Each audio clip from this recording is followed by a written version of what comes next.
a macro is a special kind of hash define. In fact, the line, the preprocessor directive for a macro actually begins with hash define.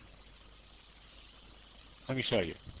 A macro is a hash define that takes parameters. For example, hash define max a comma b in brackets. Notice the brackets.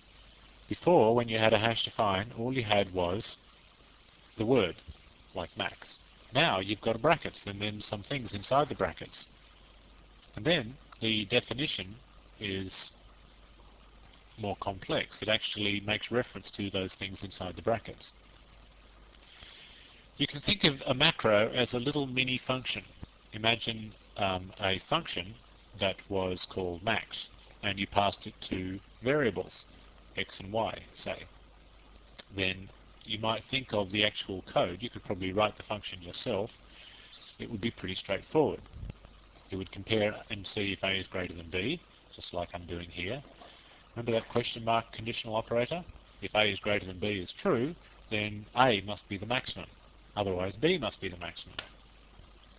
So this kind of thing happens with macros as well. Let me show you the rest of this. This is how you might use this. You might have three variables, x, y, and z, and you might say z equals the maximum of x and y. Can you see that? Can you see? That would be a fairly straightforward thing to do. Just look at the last line of code. Just look at the last line of code and you'll see that that is a fairly simple line of code. If you had two variables, x and y, you could say that z is the maximum of those two. Obviously, we need to have x and y set to something, initialized, of course, so I'm just pretending that they have been initialized. Now, if at the top of that particular .c file you had the following hash define, or the hash define that you can see on the screen, what would happen would be that entire line of code after the equal sign but before the semicolon, in other words, max brackets x comma y comma, is substituted for, it will get substituted with a is greater than b, question mark a colon b. Except for the fact that in everywhere you won't actually have the a's and b's, you'll have x's and y's. It's kind of magic. Because a is the first parameter and b is the second parameter, we're using that macro definition with x and y. So x and y will be substituted into that particular formula that you've got. So it will read x is greater than y, question mark x colon y. Why don't we go and look at this exact example in source code and compile it and see what we get. Okay, here's macro.c in the chapter 9 folder. This is exactly the example that I showed you on the slide. Okay, there's our hash define. That's our macro, and there's the line of code. There's our three variables. This time I actually have initialized x and y, of course. Now, without trying to understand how macros work, what do you think the value of z will be? Well, if this is all going and working according to plan, the value of z will be 7, because 7 is the greater of 6 and 7, of course. So how does it work? Well, recall that all C preprocessor directives, including hash defines, are text substitution. So what will happen is a text substitution will occur every time you see the word max. It will be substituted with this max up here. And I'll show you how that works. Let me just, that will be our original line. I'll just make a duplicate of that, just so that we've got something to compare with. Now, this whole bit of code here, this whole sequence of code will be substituted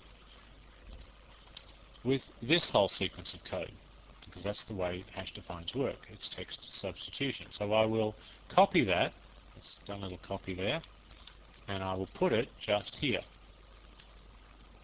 So that's essentially what's going on. However, the C preprocessor is a little bit clever. It's saying, okay, x is the first parameter and y is the second parameter. So they get fed into a and b. So wherever you see an a, you should really think of that in this particular example as an x. And wherever you see a b, you should think of that as a y. So that is going to become x. That is going to become y. This is what the C preprocessor does, exactly this. It just does text substitution just like that. And that's all there is to it. So this is what we write as the programmer And this is the result of what happens after the C preprocessor gets to it. This is what actually gets sent to the compiler. Isn't that interesting? So in other words, that line would disappear.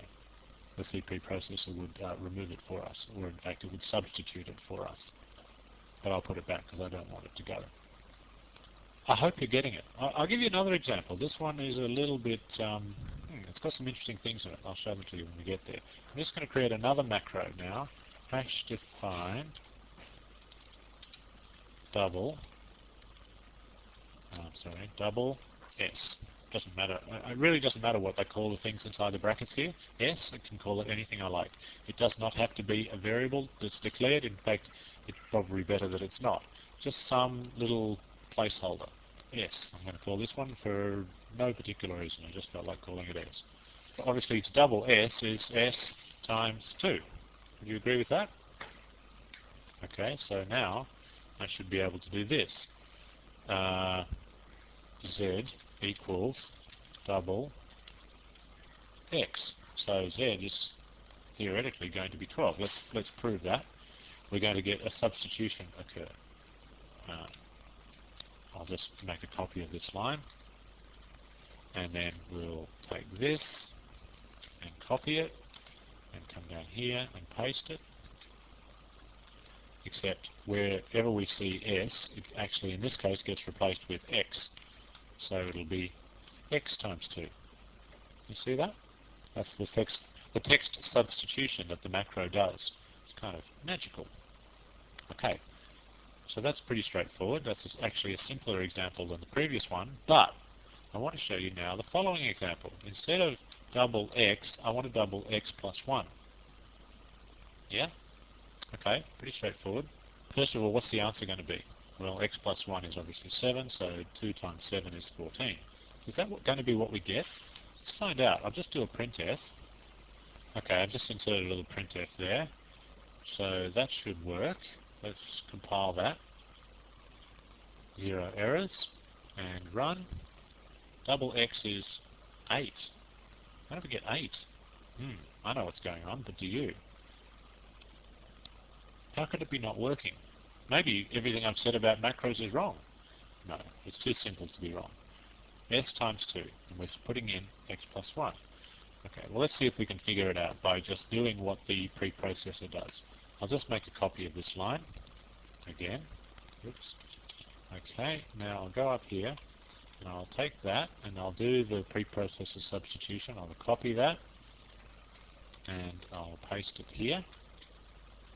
Now wherever I see S, in this case I have to replace with that. That is the first parameter, X plus 1. Okay, so this becomes X plus 1. Okay, I'm actually going to comment out this line, hide it away from the compiler, and see if, now that's a really simple line of code. X plus 1 times 2. So that's 7 times 2. 6 plus 1 is 7 times 2. So surely that will have to be 14. Let's try it. Now errors and run. Oh, it's still 8. Interesting. Can you see what's going on? Can you see what it is? Can you remember back to the old rules of arithmetic precedence, that multiplications always happen before additions? So that is happening first. Can you see that? 1 times 2 is 2. And then after that, after the result of that multiplication, you add that to 6. So in other words, it's going to be 6 plus 2, which is, of course, 8. So we don't want that to happen. We don't want that at all. So clearly there's a little problem here when it comes to macros. We don't need that line of code anymore. This is not going to work if we feed it something like that. So what do we do about that? Is there a solution? Well, yes, there is in fact a solution. And this is a nice little guideline that I'm going to give you whenever you decide to write a macro. Use brackets. Use brackets everywhere. Use brackets where you can't even think you might ever need to use brackets. Just throw some brackets in, as many brackets as you can. In other words, put brackets, first of all, you've got to put brackets around that. So that if this ever gets substituted for, say, x plus 1, then the x plus 1 will happen first, and then the multiplied by 2 will happen last. Then, I'd go so far as to say put brackets around the whole lot, because you just never know. they might decide to use this in some other calculation, and you don't want to get anything confusing happening in the calculation. I would do the same here. Put brackets around everything. It's always the way with macros. It's a very simple macro, but I just want to make sure and put a bracket around the whole lot. Now I would say that that is a more working macro. It's more bulletproof. It's less likely to go wrong. Now just get it into your head. Whenever you need to write a macro, just throw brackets in there. As many brackets as seem plausible. Obviously, there's absolutely no point putting brackets around the 2. You can if you want to. It's certainly not going to hurt, but it's just pointless because 2 is 2 is 2. There's always 2. Whereas you just never know what's going to get substituted in there, and you also never know where this is going to get substituted. So just throw the brackets in just to make sure everything happens in the order that you want it to happen in. Okay, let's try and compile this now, and hopefully it will work properly. Double of x is 14. Okay, so that's much better. It's not 8 anymore. Okay, do you get the idea with macros? Good. If you don't, please just think about this a little bit more. This is simple text substitution. This x plus 1 gets put anytime you see an s here.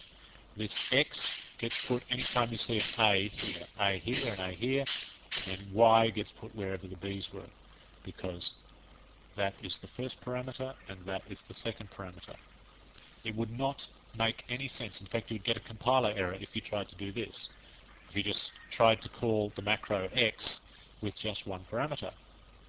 Max is defined as requiring 2 parameters separated by commas. So if you only give it 1, you're going to get a compiler error. Don't believe me? I will prove that to you. Total error is 1. What's the error? Macro max used with just one arg. Okay, that's saying you've only used it with one parameter. You really should have used it with 2. Okay, so I'll just undo that.